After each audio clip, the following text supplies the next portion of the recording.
നമസ്കാരം സുഹൃത്തുക്കളെ, നമുക്ക് ശരിയായ വാക്ക് തിരഞ്ഞെടുത്ത് ബ്ലാങ്ക് സ്പേസ് ഫില്ല് ചെയ്യാനുള്ള ഒരു ക്വസ്റ്റ്യൻ നമുക്ക് പഠിക്കാം. Fill in the blanks. Question: The dash of the story is to always be kind.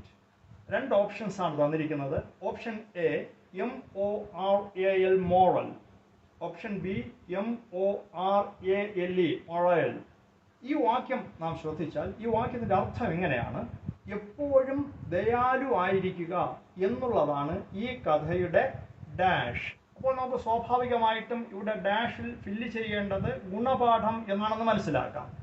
എപ്പോഴും ദയാലു ആയിരിക്കുക എന്നുള്ളതാണ് ഈ കഥയുടെ ഗുണപാഠം. അപ്പോൾ ഗുണപാഠം എന്ന വാക്കിൻ്റെ ഇംഗ്ലീഷാണ് നമുക്കിവിടെ ഫില്ല് ചെയ്യേണ്ടത്. അപ്പോൾ മോറൽ, മൊറൽ, ഇതിൽ ഏതാണ് ഗുണപാഠം എന്നതിൻ്റെ ഇംഗ്ലീഷ് വാക്ക്? ഈ രണ്ട് വാക്കുകളുടെ അർത്ഥം നോക്കിയാൽ മൊറൽ എന്ന് പറഞ്ഞാൽ മനോവീര്യം, മോറൽ എന്ന് പറഞ്ഞാൽ ഗുണപാഠം. അപ്പോൾ നമുക്ക് മനസ്സിലായി ഇതിൽ മോറൽ എന്ന വാക്കാണ് ഇവിടെ വരേണ്ടത്. MORAL. The moral of the story is to always be kind.